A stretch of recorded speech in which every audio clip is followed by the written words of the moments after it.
ওয়ালাইকুম আসসালাম রহমতুল্লাহি ওয়া বারাকাতুহ। আলহামদুলিল্লাহি ওয়াহদাহু ওয়াসসালাতু ওয়াসসালামু আলা মান লা নাবিয়্যা বা'দাহু ওয়া বা'দ। একদিন এই ভাই প্রশ্ন করেছেন,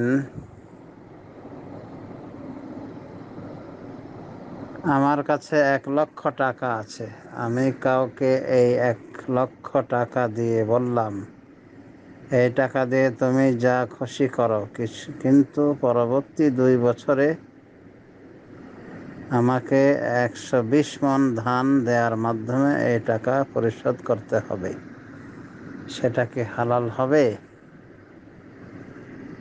ধরা যাক বর্তমানে ধান 1,000 টাকা মণ, তাহলে 120 মণ ধান 1,20,000 টাকা। আশা করি আমরা শুনেছি প্রশ্নটি। জবাবে বলবো, মা তৌফিকি ইল্লা বিল্লাহ। এটা সুদের অন্তর্ভুক্ত হবে না, তবে জুলুমের আশঙ্কা থাকে, তাই এভাবে বেচাকেনা করা সঠিক নয়, উচিত নয়। যদিও হারাম বলবো না, কিন্তু উচিত নয়। আর আল্লাহর রাসূল সাল্লাল্লাহু আলাইহি ওয়াসাল্লামের যুগেও লেনদেন ছিল, যেটাকে বায়ে সালাহ বা বায়ে সালাম বলা হতো, মানে পণ্য পরে দেওয়া হতো, মূল্য আগে দিয়ে দেওয়া হতো।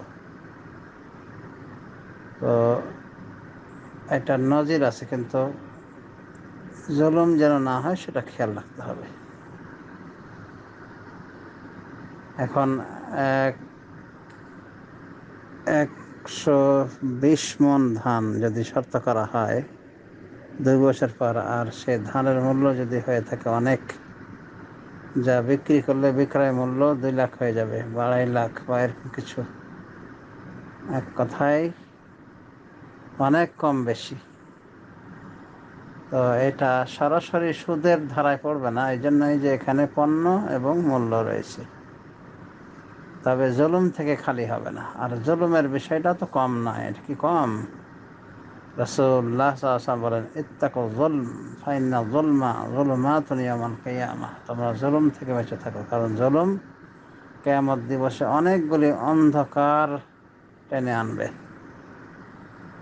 মানে জালেমের জন্য এগুলি বিভিন্ন অন্ধকারে পরিণত হবে, তার জুলুম। তো জুলুম যাতে না হয় সেজন্য এই জাতীয় মুআমালা থেকে দূরে থাকা উচিত,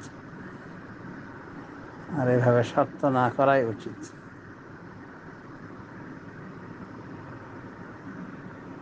এর থেকে উত্তম হলো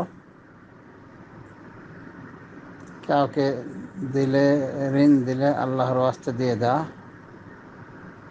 বা কারোর সাথে ব্যবসায়িক লেনদেনে জড়িত হওয়া, যে আমি তোমাকে এত লাখ টাকা দিচ্ছি, তুমি ব্যবসায় খাটিয়ে লাভ যা হবে তারই অংশ দিবে, অর্ধাঅর্ধি বা 3 ভাগের 1 ভাগ, যেভাবে করা হয়, ইত্তেফাক করা হয়, কন্ট্রাক্ট করা হয়, এগুলিতে কোনো সন্দেহ নাই।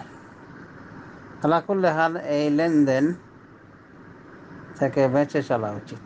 এবং আমার জানা মতে অনেক ধনাঢ্য পরিবারের লোক, ধনীরা এভাবে গরিবকে শোষণ করে থাকে, যে গরিবের হাতে টাকার দরকার, তখন ওই যে টাকা নেয়, আর এভাবে চুক্তিবদ্ধ হয়ে যায় যে এত মণ ধান দিবে, এত মণ চাল দিবে, এত মণ দিবে। অথচ জানাশোনা কথা যে ওর টাকার যেটা অ্যামাউন্ট, তার দ্বিগুণ ত্রিগুণ হয়ে যায়।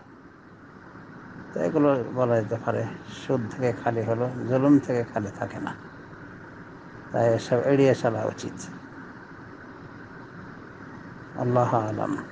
সাল্লাল্লাহু আলা নবিয়িনা মুহাম্মদ ওয়া আলা আলিহি ওয়া সাহবিহি আজমাইন। পরিশেষে বলবো যে এটা সরাসরি হারাম নয়, তবে এই জাতীয় লেনদেনে হারাম জড়িয়ে যায় জুলুম হওয়ার কারণে, তাই এই জাতীয় লেনদেন মুক্ত হওয়া উচিত মুত্তাকিদের জন্য। আল্লাহ আলাম।